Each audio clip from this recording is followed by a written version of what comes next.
A royal guard stands tall against disrespect, turning a gang of bikers' mockery into a moment of unexpected justice.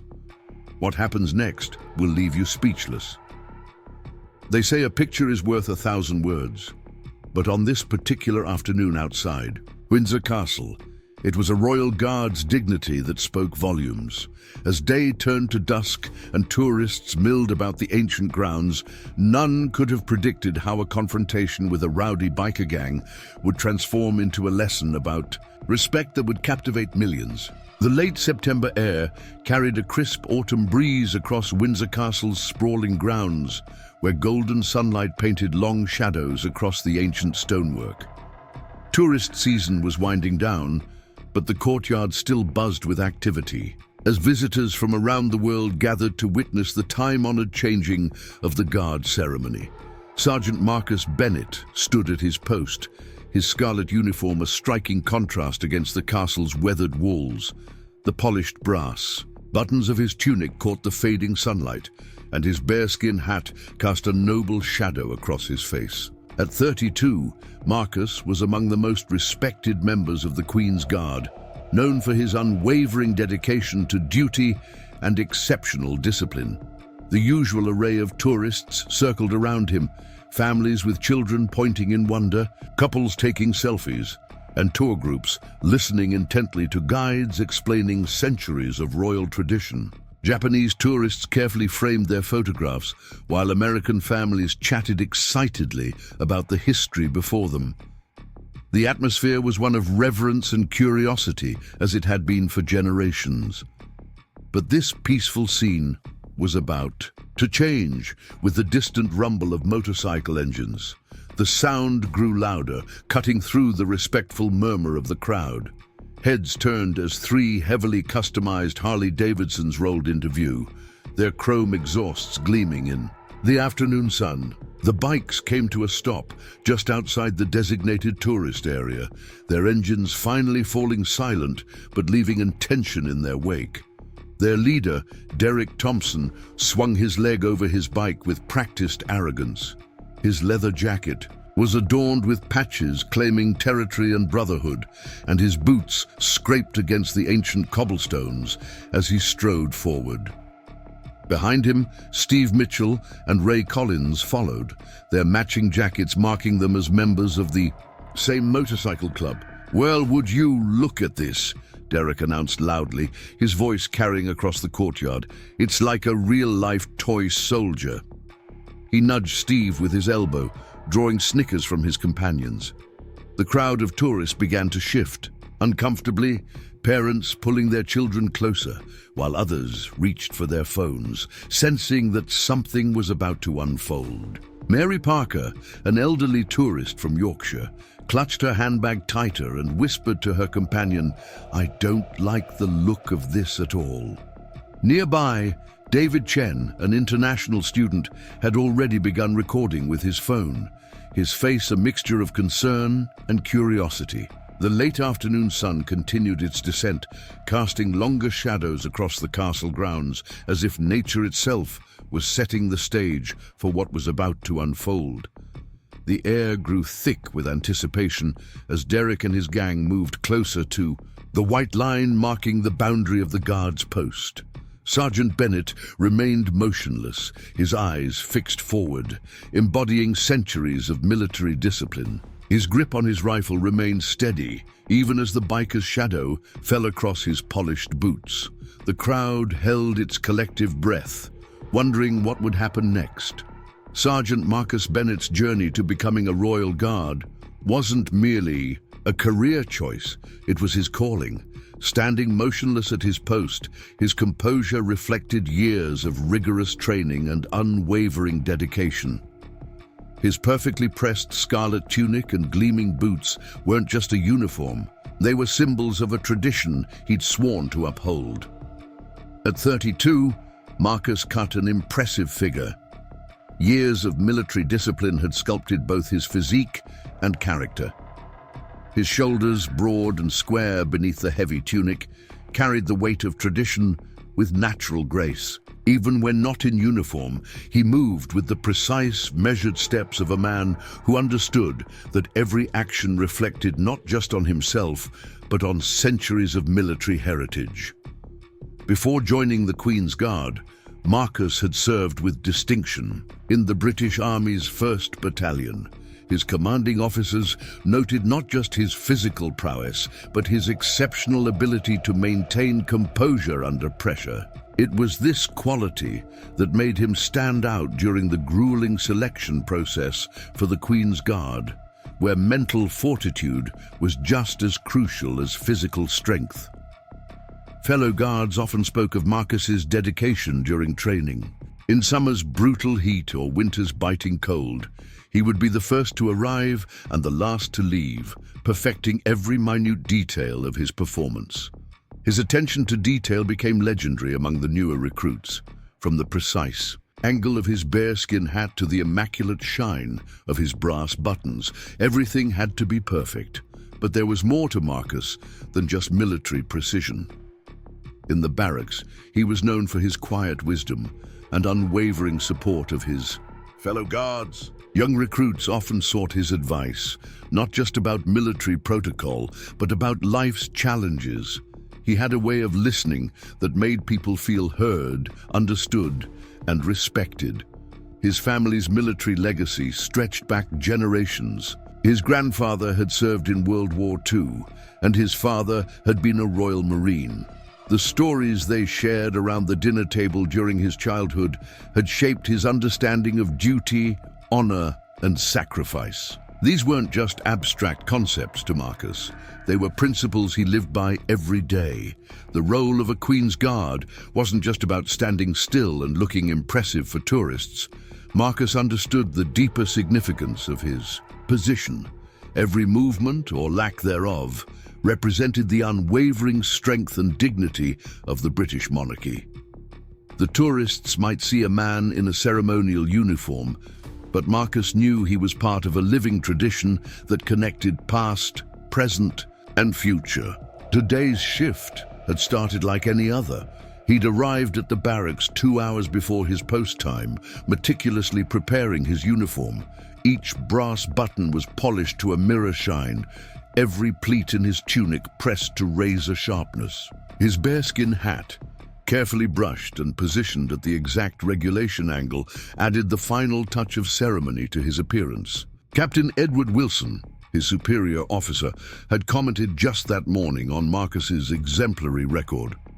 "Bennett," he'd said, "you're the kind of guard that makes this institution proud. Keep up the good work." Such praise was rare from the captain, making it all the more meaningful. As he stood at his post, Marcus's mind remained alert despite his statue-like exterior. Years of training had taught him to maintain absolute situational awareness while appearing completely detached from his surroundings. He could sense the movement of tourists around him, hear their whispered conversations and camera clicks, all while maintaining his ceremonial stance.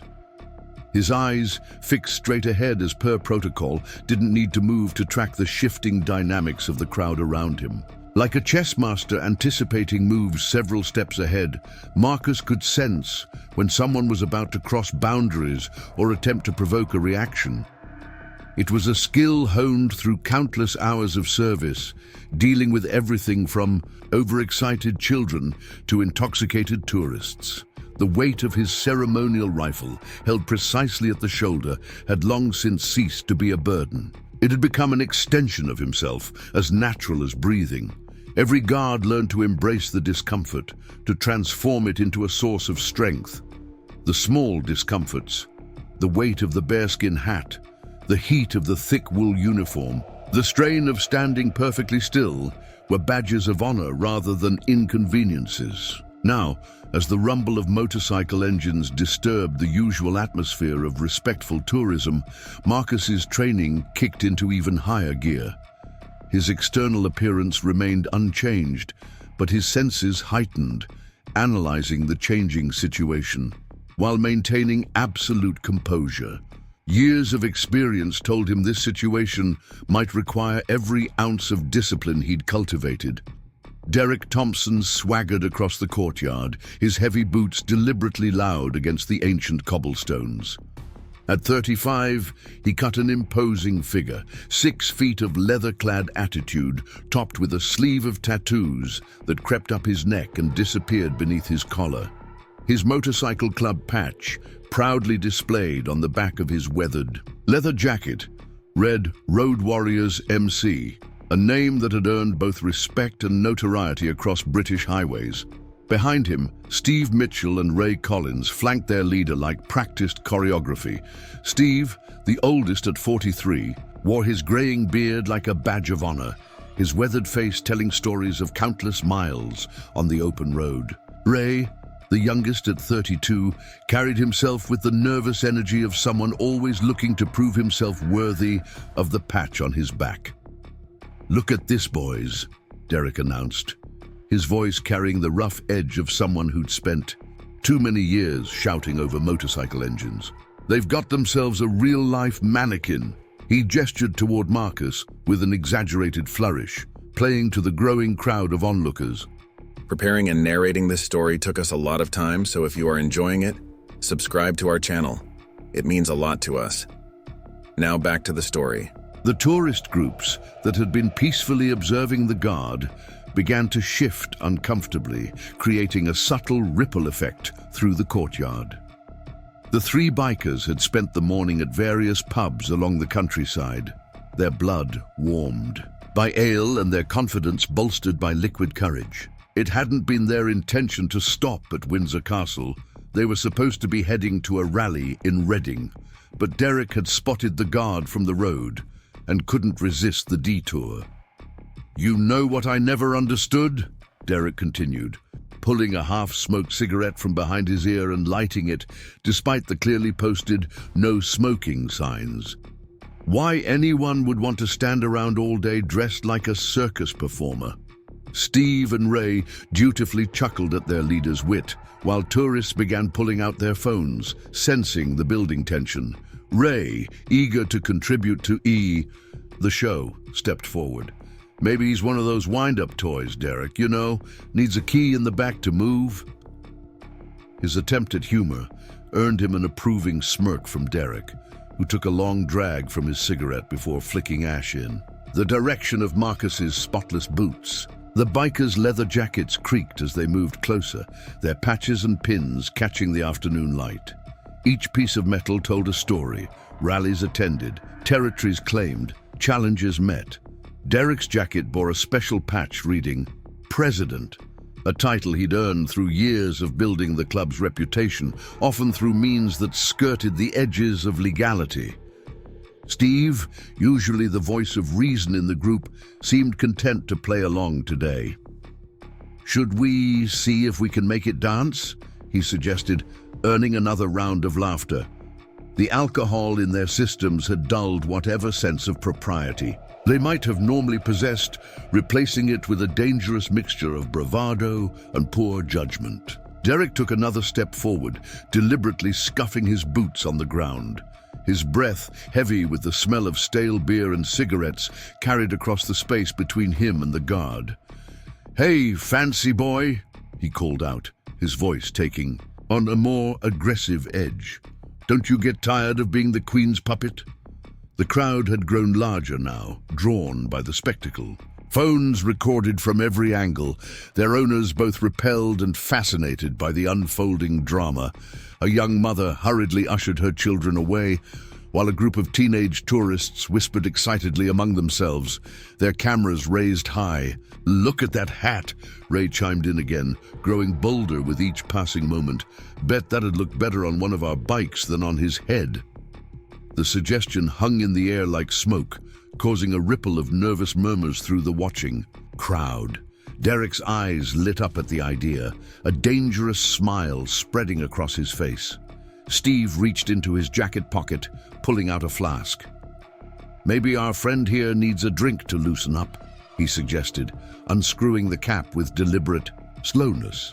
The smell of cheap whiskey wafted through the air, adding another layer to their already imposing presence. The 3 men, had positioned themselves in a loose semicircle around Marcus, just outside the white line that marked the boundary of his post. Their shadows stretched across the courtyard, three dark shapes merging into one as the sun continued its westward journey. Each man represented a different aspect of their shared bravado: Derek's calculated menace, Steve's quiet threat, and Ray's eager aggression. The atmosphere in the castle courtyard shifted like storm clouds gathering before a downpour. Derek Thompson and his fellow bikers had crossed an invisible line, not just the physical boundary marked in white on the cobblestones, but a line of basic human decency that even the most boisterous tourists typically respected. "Oi, Mr. Soldier Boy," Derek called out, his voice carrying a dangerous edge that made nearby tourists flinch. "Did they forget to install your batteries this morning?" He circled closer to Marcus, his boots deliberately scuffing against the ancient stones. The leather of his jacket creaked as he moved, a sound that seemed to underscore each taunting word. Steve Mitchell, emboldened by their leader's behavior, pulled out his phone and began filming. "This'll be gold for our club's website," he announced, zooming in on Marcus's expressionless face. "The day we made one of the Queen's toy soldiers crack." Ray Collins bounced on his heels behind them, occasionally letting out sharp barks of laughter that echoed off the castle walls. A group of Japanese tourists hurriedly stepped back, their cameras lowered out of respect rather than fear. An American family that had been posing for photos moments earlier grabbed their children's hands and retreated to what they deemed a safe distance. Yet no one left completely. The scene held them in its grip, like spectators at a slow-motion car crash. "Maybe he needs some motivation," Derek suggested, reaching into his jacket pocket. He pulled out a half-empty water bottle, giving it a threatening shake. The liquid sloshed inside, creating a sound that seemed to echo in the tense silence. "What do you think, boys? Should we help him cool off?" Mary Parker, the elderly tourist who had been watching the scene unfold, finally spoke up. "Young man," she called out, her voice trembling but determined, "have you no shame?" But her words only seemed to fuel Derek's performance. He turned toward her with a mocking bow, earning nervous laughter from his companions. "Shame?" Derek repeated, his voice dripping with sarcasm. "Love, I left shame behind somewhere around Birmingham." He turned back to Marcus, taking another deliberate step forward. "Unlike our friend here, who probably sleeps standing up in that monkey suit." David Chen, the international student, had positioned himself at an angle that captured both the guard and the bikers in his phone's frame. His hand shook slightly as he recorded, but he kept filming, somehow knowing this moment needed to be documented. The tension continued to build as Derek began a slow, theatrical walk around Marcus, like a predator sizing up its prey. "Look at him, lads," he announced to his fellow bikers. "Not even a blink. They must breed them special for this job."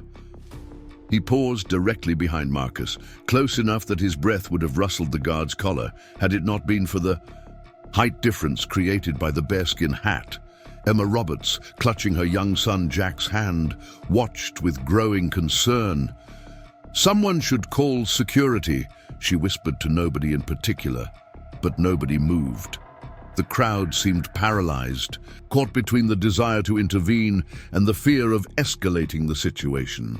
Ray, growing impatient with what he perceived as a lack of reaction, decided to up the ante. He pulled out his own phone and started playing loud, heavy metal music through its speakers. The harsh sounds seemed to slice through the hallowed atmosphere of the castle grounds like a knife through silk. "Come on, mate," Ray taunted, holding the phone closer to Marcus's ear. "Even robots like a bit of music, don't they?" The tinny sounds of distorted guitars and driving drums created a jarring contrast with the historical surroundings. Steve, not to be outdone, began mimicking Marcus's stance in an exaggerated fashion, drawing snickers from some younger tourists who had gathered at a safe distance. He stood rigidly straight, puffing out his chest and making his face as expressionless as possible, while Derek captured the performance on his phone. The sun had begun to dip lower in the sky, casting long shadows across the courtyard. These shadows seemed to dance and twist with each movement of the bikers, creating an almost theatrical backdrop to their increasing provocations. The golden light caught the brass buttons on Marcus's uniform, making them shine like beacons of dignity against the growing chaos. The growing crowd around the scene had transformed into an impromptu amphitheater, with spectators forming a loose circle around Marcus and the three bikers. Each person who witnessed the unfolding drama became part of a collective narrative, their reactions and whispered comments adding layers to the tense atmosphere. "This is absolutely disgraceful," Mary Parker muttered to her companion, her Yorkshire accent thick with disapproval. She clutched her handbag tighter, knuckles white with tension. "In my day, people respected the uniform, respected what it stands for." Several nearby tourists nodded in agreement, though none seemed willing to voice their concerns too loudly. David Chen, the international student, had positioned himself strategically to capture everything on his phone. His hands remained steady now, his initial nervousness replaced by a documentarian's focus. "This is going viral for sure," he whispered to another student beside him, "but not for the reasons those bikers think." A small group of American tourists stood to one side, their earlier excitement about visiting the castle now tempered by discomfort. "Should we do something?" one woman whispered to her husband. "Call someone."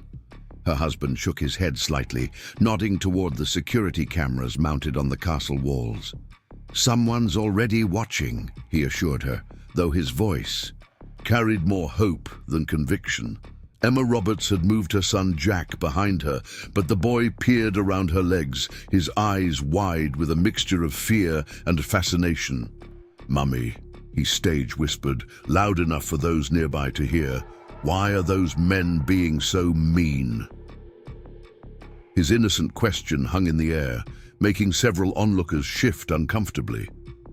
Two teenage girls, their school uniforms marking them as locals, had stopped on their way home. "This isn't right," the taller one said, already typing rapidly on her phone. "My dad's in the military, and he always says these guards deserve more respect than anyone knows." Her friend nodded, her own phone raised to record the scene. A tour guide, separated from his group by the growing crowd, spoke quietly into his radio. "We might need assistance at the North Post," he murmured, keeping his voice low to avoid drawing attention. "Situation developing with some troublemakers." His years of experience told him this was more than the usual tourist overexcitement. An elderly gentleman in a tweed jacket, who introduced himself to those nearby as a retired military officer, provided running commentary in hushed tones. "Look at his composure," he remarked, nodding toward Marcus. "That's years of training right there, the discipline it takes to maintain that level of control. These hooligans haven't got a clue." A group of Japanese tourists had gathered, slightly apart from the main crowd, their tour guide translating the scene in hurried whispers. Their cameras, usually active throughout the tour, remained lowered, a silent show of respect that spoke volumes. "Someone's going to post this online," a young man in a business suit commented, his London accent crisp and clear. "And those bikers are going to regret it. The internet has a way of dealing with this kind of disrespect." Several people around him murmured in agreement, their phones recording evidence of his prediction. A street vendor who had been selling ice cream nearby had stopped his usual calls, watching the scene with growing concern. 20 years I've worked these streets," he told anyone who would listen, "and I've never seen anything quite like this. Those guards, they put up with a lot, but this..." He shook his head, leaving the thought unfinished. Two officials in suits had appeared at the edge of the crowd, speaking quietly into their earpieces. Their presence wasn't obvious to most onlookers, but those who noticed them felt a slight ease in the tension. Help, it seemed, was at least aware of the situation. "It's like watching someone try to provoke a lion," observed a woman who identified herself as a behavioral psychologist to those standing near her. They mistake stillness for weakness, not realizing it's actually incredible strength. Her professional analysis added another layer of understanding for those within earshot. An older couple, clearly locals based on their familiarity with the guards, spoke in low, angry tones. "This isn't just about one guard," the woman explained to a group of tourists beside her. "This is about everything these uniforms represent. Hundreds of years of tradition, service, and sacrifice." The situation escalated when Derek Thompson made a decision that would cross the final line between mere harassment and outright disrespect. With a theatrical flourish, he pulled out his water bottle and unscrewed the cap, the plastic cracking under his aggressive grip. The afternoon sun caught the liquid inside, and several onlookers noticed it wasn't water at all, but something darker, thicker. "You know what, boys?" Derek announced, his voice carrying across the now silent courtyard. "I think our friend here needs a proper christening." He raised the bottle high, making sure everyone could see his intentions. The crowd's collective intake of breath was audible, a sharp hiss of anticipation and horror. Steve Mitchell, still filming with his phone, moved to get a better angle. "Make it count, boss," he encouraged, his grin widening beneath his graying beard. Ray Collins bounced on his heels, excitement making him look more like an eager schoolboy than a hardened biker.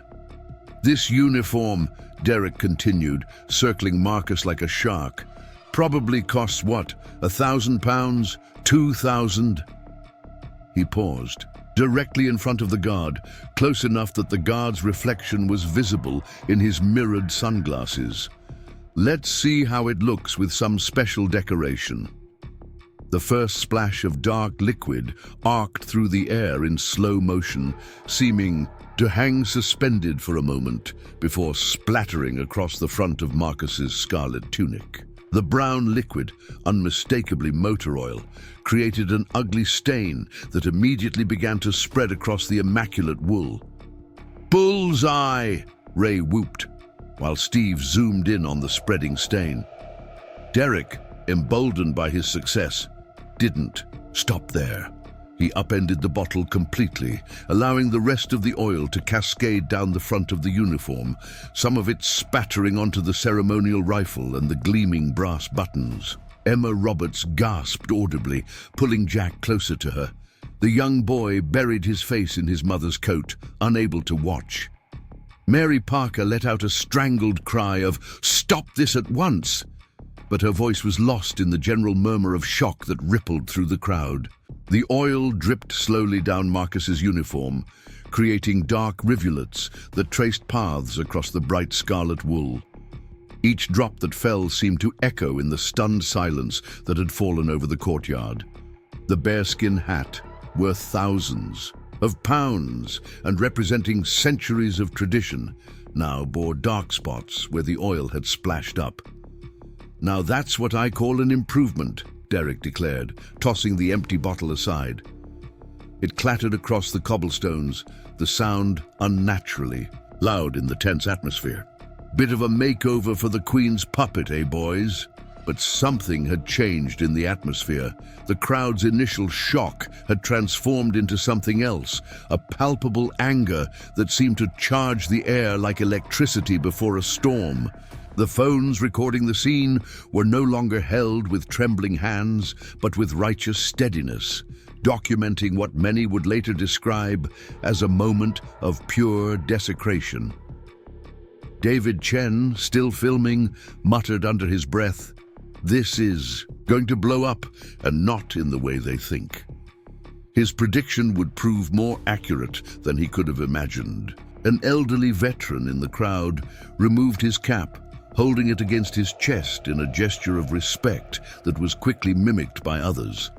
The silent ceremony of it, this spontaneous show of solidarity, seemed to heighten the gravity of what had just occurred. The oil continued its slow descent, each drop representing not just a stain on fabric, but an assault on something far more fundamental, the dignity and tradition that the uniform represented. Marcus remained motionless, his discipline unbroken, but the cost of that stillness was written in the tension visible in his jaw, the only part of him that showed any reaction at all. The aftermath of Derek's action hung in the air like a thundercloud about to break. The oil continued its destructive journey down Marcus's uniform, each drip marking time in the stunned silence that had fallen over the courtyard. The crowd's initial shock had crystallized into something harder, more defined, a collective anger that radiated through the gathering like waves of heat.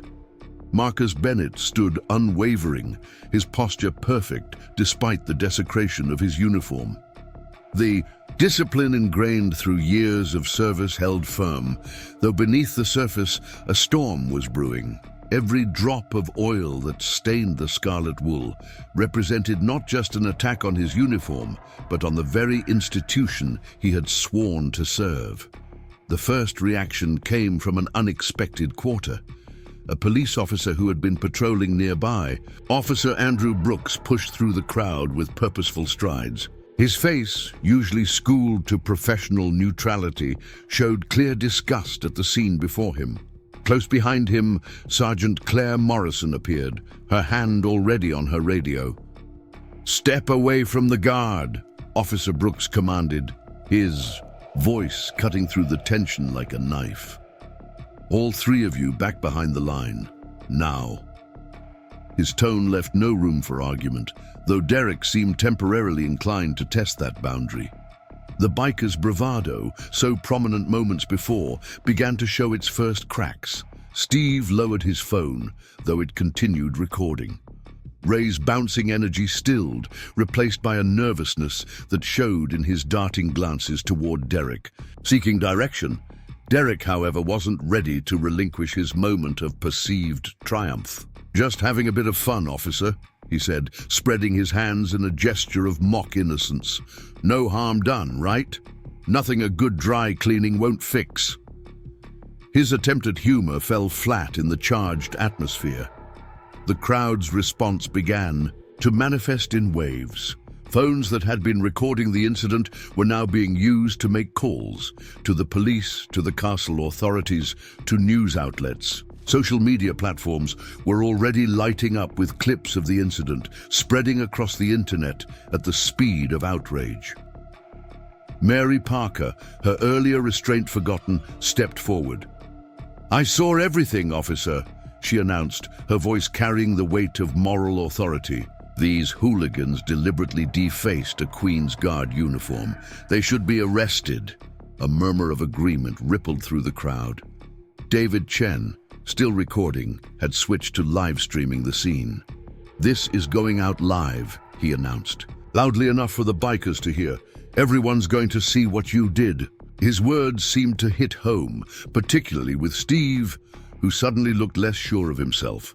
Emma Roberts had moved forward as well, still keeping Jack behind her but no longer willing to remain silent. "My son had to watch this," she said, her voice trembling with anger. "How dare you turn a place of history and tradition into your personal circus?" The retired military officer who had been watching stepped forward, his bearing making it clear he was used to command. "That uniform," he stated clearly, "represents hundreds of years of service and sacrifice. What you've done here isn't just vandalism. It's a disgrace to everything it stands for." The oil had reached Marcus's boots now, creating dark pools on the ancient cobblestones. Each drop seemed to fuel the crowd's growing anger, transforming what had started as a spectacle into something that felt more like a crime scene. Sergeant Claire Morrison's voice crackled over her radio, calling for backup. "Multiple suspects, criminal damage to a Queen's Guard uniform, possible public order offense." Her words carried clearly in the tense atmosphere, making several onlookers nod in satisfaction. Just as Officer Brooks was reaching for his handcuffs, a sudden commotion erupted from the outer edge of the crowd. A group of tourists scattered as a young woman crashed through them, clearly in distress. She was clutching her throat, her face turning an alarming shade of red and making desperate, gasping sounds. "Help! She can't breathe!" someone shouted. The woman, later identified as Sarah Mitchell, no relation to Steve, had been eating a sandwich while watching the scene unfold when a piece had become lodged in her throat. The crisis immediately transformed the atmosphere from one of confrontation to urgent concern. The crowd's attention split, torn between the ongoing drama with the bikers and this new medical emergency. Officer Brooks turned toward the commotion, his training pulling him toward the more immediate threat to life. Sergeant Morrison was already calling for medical assistance, her voice sharp with urgency. It was in this moment of chaos that Marcus Bennett faced a decision that would define not just his career, but his character. The protocols were clear. A Queen's Guard was to maintain position unless directly ordered otherwise by a superior officer. Breaking stance, especially after an incident of harassment, could be seen as the provocateurs winning, yet the woman's gasping grew more desperate. She stumbled, nearly falling, her hands still clutching at her throat. The universal sign for choking was unmistakable to anyone with first aid training, and Marcus had extensive medical training from his military service. In that split second, Marcus made a choice that would later be debated in military circles and celebrated in the press. Without hesitation, he stepped away from his post, his movements swift and precise despite the oil-soaked uniform. The bearskin hat was carefully but quickly removed and placed on the ground as he strode toward the choking woman. The crowd parted instinctively, creating a path. Derek and his fellow bikers stood forgotten, their earlier bravado replaced by stunned silence as they watched the guard they'd been taunting move with purposeful authority. Marcus reached Sarah just as her knees began to buckle. His strong arms caught her before she could fall, and in one fluid motion he positioned himself behind her. The Heimlich maneuver was executed with textbook precision, one quick upward thrust, then another. On the third attempt, the obstruction flew from Sarah's mouth, and she drew in a desperate, wheezing breath. The collective sigh of relief from the crowd was audible. Sarah, still shaking, turned to face her savior, tears of gratitude streaming down her face. "Thank you," she managed to whisper, her voice hoarse. I thought... Marcus's response was quiet, heard only by those closest to him. "It's all right, Mom. Just breathe slowly." His voice, rarely heard by tourists, carried a gentleness that seemed at odds with his formal appearance. The contrast between the oil-stained uniform and the humanitarian act created a powerful image.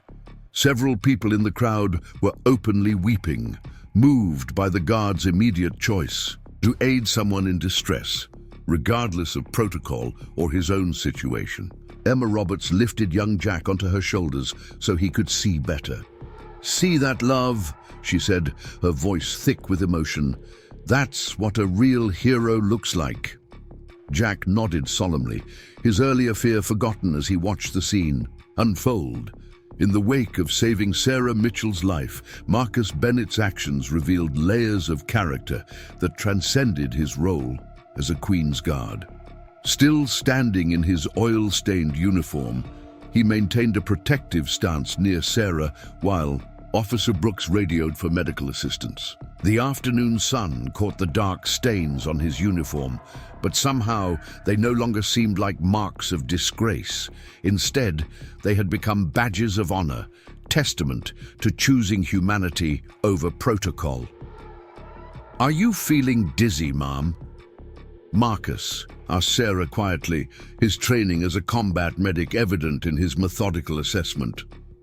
"Please, take slow, deep breaths." His voice, seldom heard by tourists, carried both authority and compassion.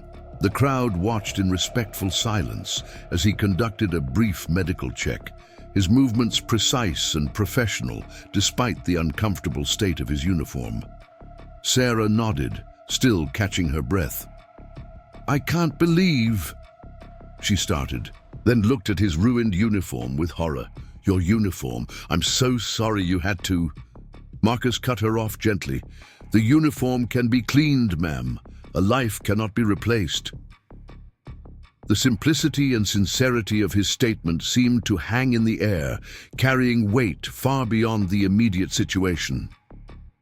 David Chen, who had captured everything on his live stream, whispered to those nearby, "This is what real strength looks like."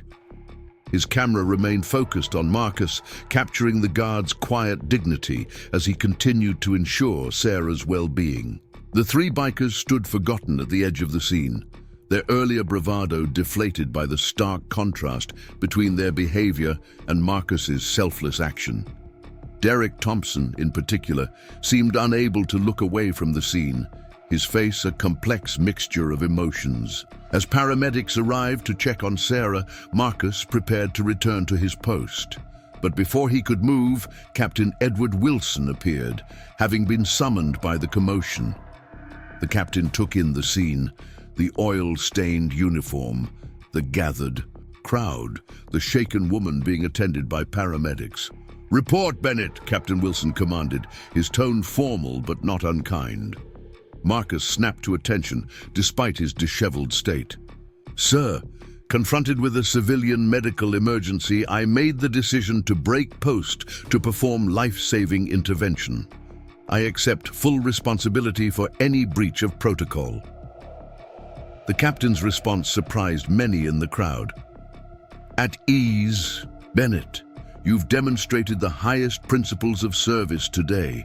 The Queen's Guard exists to protect, and that's exactly what you did." His words carried the weight of official approval, but more importantly, they reflected a deeper truth. About the nature of duty and service, Mary Parker, who had witnessed everything, spoke up. "Young man," she addressed Marcus, her voice trembling with emotion, "my late husband was a Queen's Guard. He would have been proud to serve alongside you." The retired military officer who had been watching nodded in agreement. "Sometimes," he commented loudly enough for everyone to hear, "the greatest show of discipline is knowing when to break it." Emma Roberts had been explaining the events to young Jack in whispered tones. The boy looked up at Marcus with undisguised admiration. "Mummy says you're a hero," he announced with childish directness, "like in the stories." Marcus's response was characteristically modest. "We all have a duty to help others, young man. The uniform just makes mine more visible." As the paramedics prepared to take Sarah to the hospital for a precautionary checkup, she turned to Marcus one last time. "Thank you," she said simply. "I'll never forget what you did today." Derek Thompson, who had watched the entire rescue scene unfold with increasing discomfort, made what would prove to be his final and most damaging mistake. Rather than accepting the profound shift in the situation with grace, he chose to double down on his earlier bravado, a decision that would seal his fate in the court of public opinion. "Well, well," he called out, his voice carrying a forced bravado that rang hollow in the charged atmosphere. "Looks like the toy soldier can move after all. Maybe we should have tried choking instead of the oil trick." The attempted joke fell, dead in the stunned silence that followed. The crowd's reaction was immediate and fierce. The same people who had moments ago been moved to tears by Marcus's rescue of Sarah now turned their collective anger toward Derek with renewed intensity. Even Steve and Ray, his fellow bikers, took involuntary steps backward, physically distancing themselves from their leader's words. David Chen's livestream chat exploded with outrage. "Did he really just say that?" he muttered, his camera capturing Derek's increasingly isolated figure. The comment section of his stream filled with angry reactions, as viewers around the world witnessed the biker's spectacular miscalculation in real time. Captain Wilson turned slowly to face Derek, his expression carved from stone. "Sir," he said, his voice quiet but carrying an authority that made everyone in the courtyard stand a little straighter. "I believe you've just threatened harm to a member of Her Majesty's Armed Forces." "Officer Brooks, I trust you heard that." "As well." Officer Brooks stepped forward, his earlier professional restraint replaced by grim determination. "I did indeed, Captain. That would be Section 4A of the Public Order Act, among other potential charges." He reached for his handcuffs with deliberate slowness. Derek, suddenly realizing the magnitude of his error, attempted to backtrack. "Hey, it was just a joke, right? Can't anyone take a joke anymore?" He looked around for support, but found none. Even his fellow bikers had moved to the edge of the crowd, leaving him isolated in the center of a rapidly closing circle of disapproval. Mary Parker's voice cut through his protests like a knife. "A joke? You call assaulting a uniformed serviceman and then making light of a near-fatal incident a joke?" Her Yorkshire accent grew stronger with indignation. "In my day, they'd have thrown you in the tower." "For less." The retired military officer who had been watching stepped forward. "I served for 30 years, he announced, his voice carrying the weight of experience. "And I've never seen such a disgraceful display of disrespect, followed by such spectacular poor judgment." Emma Roberts, still holding Jack's hand, spoke up as well. "You've just taught every child here a valuable lesson," she said, her voice clear and strong, "the difference between real strength and empty swagger." Ray, perhaps sensing which way the wind was blowing, finally broke ranks completely. "Derek, mate, that was way out of line," he said, his earlier excitement replaced by genuine discomfort. "We came to have a laugh, not this." Steve, the oldest of the three, added his voice to the chorus of disapproval. "This isn't what the club stands for," he muttered, removing his club patch from his jacket in a gesture that spoke volumes. "We're done here." The consequences of Derek Thompson's actions unfolded with the swift precision of a well-orchestrated military operation. Officer Brooks moved forward with his handcuffs, while Sergeant Morrison maintained crowd control, her presence ensuring that justice would be served in an orderly fashion. "Derek Thompson," Officer Brooks began formally, "you are under arrest for criminal damage to military property, harassment and threatening behavior under Section 4A of the Public Order Act." The metallic click of the handcuffs echoed across the courtyard, a sound that seemed to mark the definitive end of Derek's brief reign of terror. Additional police units arrived on scene, their blue lights reflecting off the ancient castle walls. The crowd parted to allow 2 more officers through, their presence adding gravity to an already serious situation. Derek's protests had dwindled to mumbled excuses as the reality of his situation finally seemed to sink in. "Your motorcycle will be impounded as evidence," Sergeant Morrison informed him, her tone professional but carrying an undercurrent of satisfaction. "We'll also need to examine your phone for the videos you took during the incident." Steve and Ray stood awkwardly to the side, their earlier bravado completely evaporated.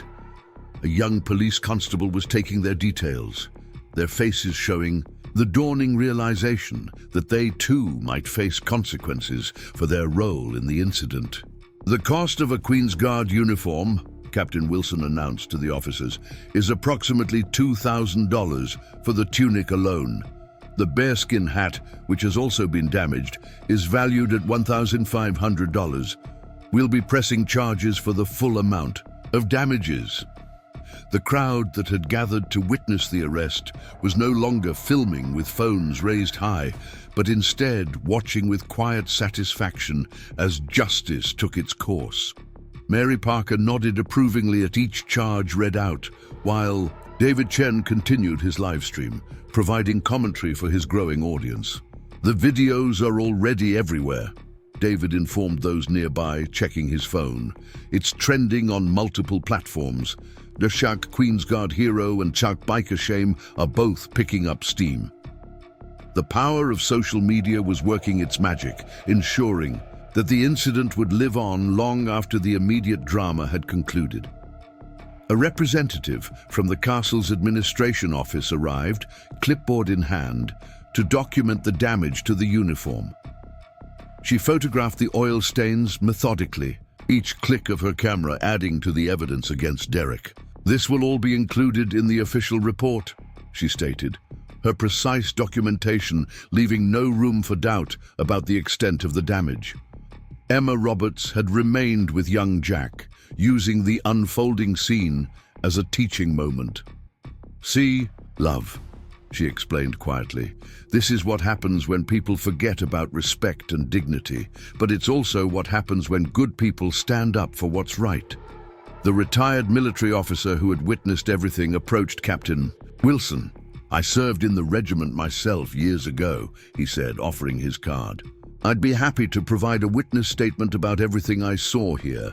The story of Marcus Bennett and the disrespectful bikers didn't end with Derek Thompson's arrest. By nightfall, the incident had gone viral, spreading across social media. Platforms with the speed only reserved for moments that touch something deep in the public consciousness. The video, initially posted by David Chen, had been picked up by major news outlets. Queen's Guard hero became the top trending topic, with millions sharing their reactions to both the disgraceful behavior of the bikers and the inspiring response of the Guard who chose humanity over protocol. "Watch Queen's Guard proves true heroism after bikers' disgraceful act," read one headline. The story was featured on national news, with commentators praising Marcus's composure during the harassment and his quick action to save a life. Sarah Mitchell, the woman whose life Marcus had saved, gave an emotional interview from the hospital. "He didn't hesitate," she told reporters, tears in her eyes. "Even after everything those men did to him, all he cared about was helping someone in need. That's what real strength looks like." The Royal Military Police released an official statement. Sergeant Marcus Bennett's actions exemplify the highest standards of the British Armed Forces. While maintaining the discipline expected of the Queen's Guard, he demonstrated that true service sometimes requires going beyond protocol to protect and serve the public. Support poured in from unexpected quarters. A veterans motorcycle club issued a statement denouncing Derek Thompson's actions and offering to pay for the cleaning and replacement of Marcus's uniform. "These individuals do not represent the broader motorcycling community," their spokesman declared. "We stand with Sergeant Bennett and everything he represents." Derek Thompson's motorcycle club took swift action, publicly revoking his membership and condemning his behavior. "The actions of one individual have tarnished the reputation of our entire community," their statement read. "We extend our deepest apologies to Sergeant Bennett and the Queen's Guard." Social media continued to buzz with activity. A fundraising campaign started by well-wishers to replace Marcus's uniform had to be shut down after reaching 10 times its goal in just hours. Marcus requested that all donations be directed to military charities instead. The incident sparked broader discussions about respect, tradition, and the modern tendency to treat everything as entertainment. Opinion pieces appeared in major newspapers, using the incident to examine society's relationship with authority and tradition in the age of viral videos. Young Jack Roberts, the boy who had witnessed everything, sent Marcus a hand-drawn picture of him in his uniform, saving Sarah. The image, shared by his mother Emma on social media, touched hearts worldwide and was later framed and hung in the guards' barracks. 2 weeks later, Marcus received a commendation for his actions. The ceremony, usually a private affair, was open to the public after overwhelming interest. Sarah Mitchell attended as a special guest, along with many who had witnessed the original incident. During the ceremony, Captain Wilson spoke about the dual nature of service. "A uniform represents authority, tradition, and discipline," he said. But it also represents protection, service, and humanity. Sergeant Bennett showed us that these are not contradictions, but complementary aspects of true service. The story of Marcus Bennett and the disrespectful bikers didn't end with Derek Thompson's arrest. By nightfall, the incident had gone viral, spreading across social media platforms with the speed only reserved for moments that touch something deep in the public consciousness. David Chen's original live stream had garnered over 10 million views within hours. The comment sections overflowed with support for Marcus and condemnation for the bikers. "This is what real strength looks like," became a recurring theme, with viewers from around the world sharing their thoughts in multiple languages. "Watch Queen's Guard proves true heroism after biker's disgraceful act," read the BBC headline. The story was featured on national news, with commentators praising Marcus's composure during the harassment and his quick action to save a life. Military experts were brought in to explain the significance of the Queen's Guard tradition and the extraordinary circumstances that would warrant breaking protocol. Sarah Mitchell, the woman whose life Marcus had saved, gave an emotional interview from her hospital room. "He didn't hesitate," she told reporters, tears in her eyes. "Even after everything those men did to him, all he cared about was helping someone in need." That's what real strength looks like. Her story added a human dimension to what could have been just another viral moment. The royal household, usually reserved in commenting on such incidents, released a brief but powerful statement. The actions of Sergeant Bennett reflect the highest traditions of service and duty that the Queen's Guard represents. His quick thinking and humanitarian response, while maintaining the dignity of his position, exemplify the standards we strive to uphold. The Royal Military Police followed with their own statement. "Sergeant Marcus Bennett's actions exemplify the highest standards of the British Armed Forces. While maintaining the discipline expected of the Queen's Guard, he demonstrated that true service sometimes requires going beyond protocol to protect and serve the public." Support poured in from unexpected quarters. The British Motorcycle Association issued a strongly worded statement condemning Derek Thompson's actions and offering to pay for the cleaning and replacement of Marcus's uniform. These individuals do not represent the broader motorcycling community. Their spokesman declared during a press conference, "We stand with Sergeant Bennett and everything he represents." The Road Warriors Motorcycle Club took swift action, not only publicly revoking Derek Thompson's membership, but also implementing new codes of conduct for their members. "The actions of one individual have tarnished the reputation of our entire community," their statement read. "We extend our deepest apologies to Sergeant Bennett and the Queen's Guard." Social media continued to buzz with activity. A GoFundMe campaign started by well-wishers to replace Marcus's uniform had to be shut down after reaching $20,000 in just hours, 10 times its original goal. Marcus requested that all donations be directed to military charities instead, specifically those supporting veterans' mental health programs. The incident sparked broader discussions in academic and social circles about respect, tradition, and the modern tendency to treat everything as entertainment. The Guardian published an in-depth piece titled "Dignity in the Age of Viral Videos," using the incident to examine society's relationship with authority and tradition in the digital age. Young Jack Roberts, the boy who had witnessed everything, became something of a minor celebrity himself after his mother Emma shared his hand-drawn picture of Marcus saving Sarah.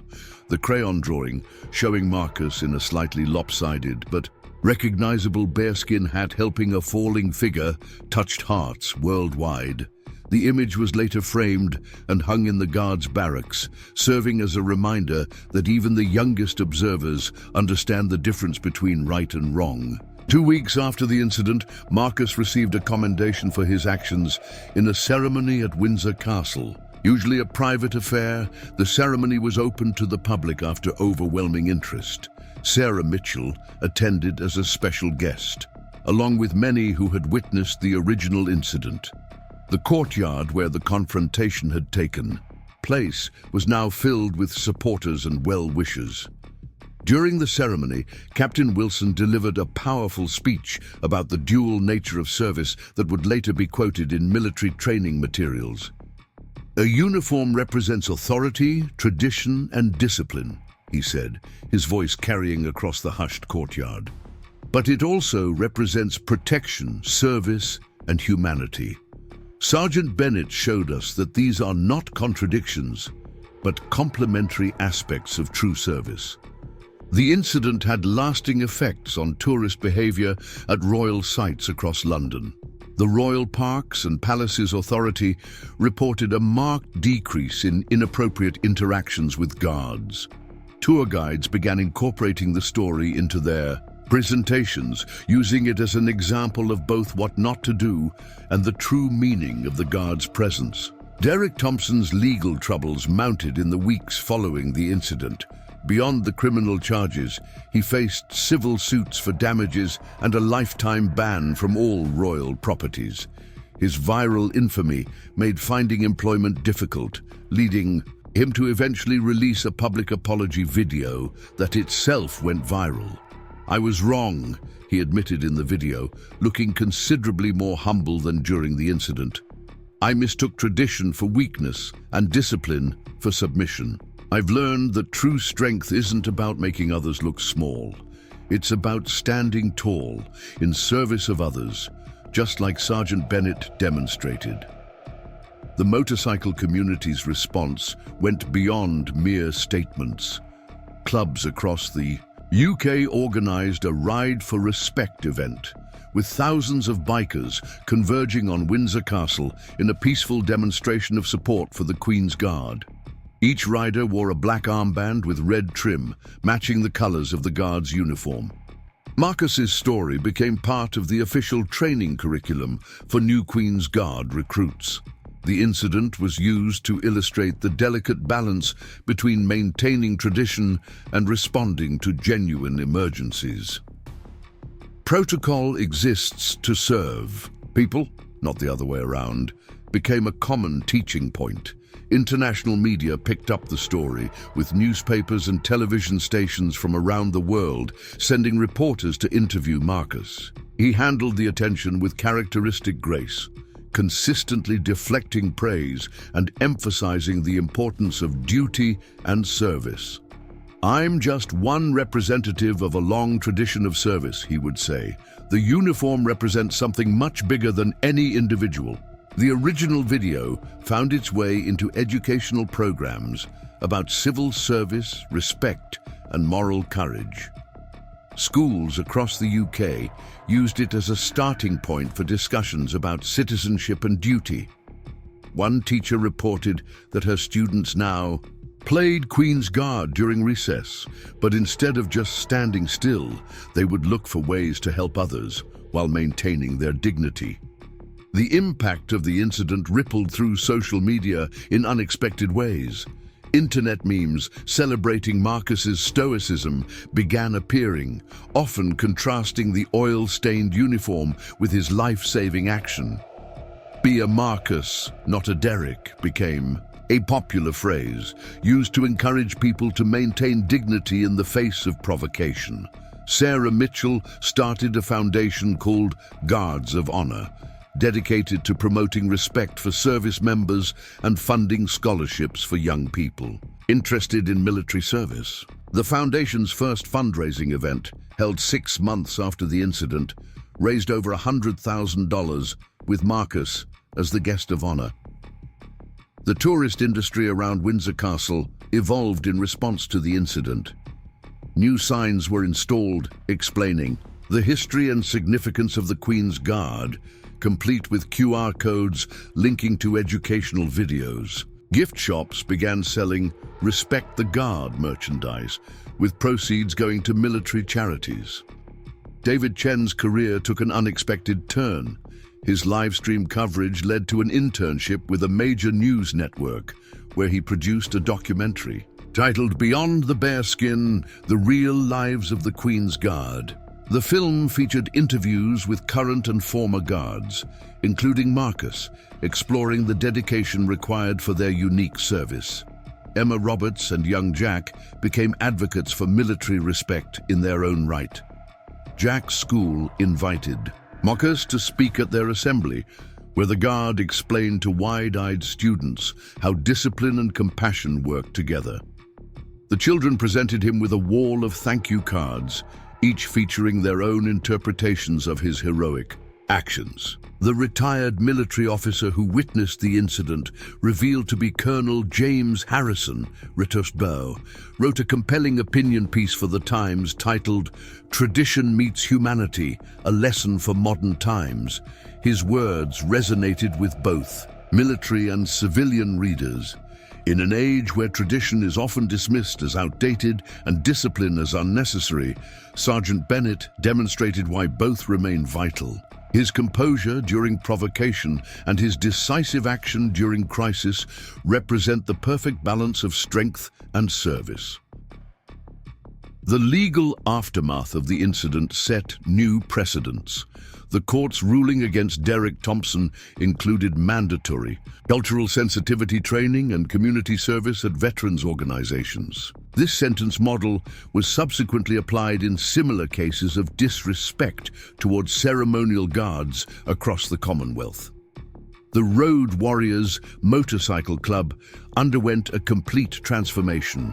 They established an annual Guardians Ride, where bikers escort veterans to memorial services, turning their love of motorcycles into a force for good.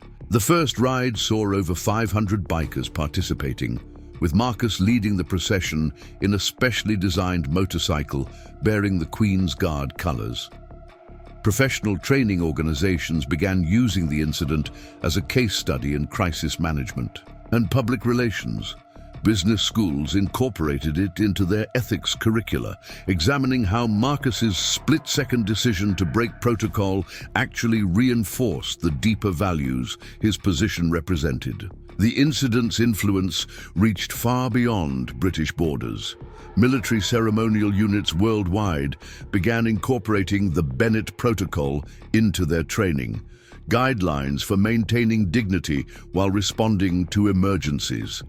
From Canada's Ceremonial Guard to Australia's Federation Guard, Marcus's actions became a template for balancing tradition with humanitarian response. Tourism companies updated their guidebooks and briefings to include specific sections about respecting ceremonial guards. The Windsor incident, as it became known in tourist literature, served as a powerful example of what not to do. One major tour operator reported that complaints about tourist behavior at guard posts dropped by 70% in the year following the incident. A children's book titled The Steady Soldier was published, telling a simplified version of Marcus's story for young readers. Illustrated with watercolor drawings, it became a bestseller and was adopted by many primary schools for lessons about courage and duty. Marcus himself occasionally read it at children's hospitals during his off-duty hours. The uniform that had been stained with oil was preserved rather than destroyed. It became part of a new exhibition at the Guards Museum titled Duty and Humanity, 300 Years of Service. The oil stains remained visible, now serving as a powerful symbol of dignity maintained under duress. Derek Thompson's journey toward redemption became a story in itself. After serving his sentence, he dedicated himself to veteran causes, speaking at schools about the importance of respect and the consequences of thoughtless actions. His transformation from antagonist to advocate was featured in several documentaries about personal growth and redemption. Mary Parker, the elderly tourist who had witnessed everything, wrote a letter to the Telegraph that went viral. "In my 78 years, I've never seen such a perfect demonstration of why traditions matter. They're not just about the past. There, about carrying the best of our values forward. International military exchanges began requesting postings with the Queen's Guard, specifically citing the incident as inspiration. A Japanese ceremonial guard member who completed an exchange program noted, "We came to learn about discipline, but we learned even more about humanity." Social media platforms created verified badges for official military accounts following the incident, helping to combat misinformation and providing direct channels for military units to engage with the public. The Queen's Guard's official account gained millions of followers, sharing historical facts and behind-the-scenes glimpses of Guard training. Epilogue. 5 years later, the oil stains may have faded from Marcus Bennett's old uniform in the Guards Museum, but the impact of that autumn day continues to ripple through time. Now a captain himself, Marcus still serves with the Queen's Guard, though his role has expanded to include training new recruits in what has become known as the Windsor Protocol. Sarah Mitchell visits Windsor Castle every year on the anniversary of that day. She brings flowers, not for any memorial, but as a celebration of life and duty. Her Guards of Honor Foundation has raised over $2 million for military charities and funded hundreds of scholarships. Young Jack Roberts, now a teenager, has joined the Army Cadets. The picture he drew as a child still hangs in the Guards' barracks, its colors slightly faded, but its message as bright as ever. Derek Thompson found his own path to redemption. His motorcycle now leads charity rides for veteran causes, the roar of its engine no longer a challenge, but a salute to service. And on quiet evenings when tourists gather at Windsor Castle, guides still tell the story of the Guard who proved that true strength lies not in standing still, but in knowing when to move. They say if you watch closely, you might see a faint smile cross the face of whatever Guard is posted there. Though, of course, that could just be a trick of the light. The incident changed not just lives but perspectives, teaching a simple truth. Sometimes the most powerful traditions are the ones that know when to bend so they need not break. Up next, you've got 2 more standout stories right on your screen. If this one hit the mark, you won't want to pass these up. Just click and check them out. Like and subscribe to see more incredible true stories that will leave you speechless. Don't forget to hit that notification bell to never miss an upload.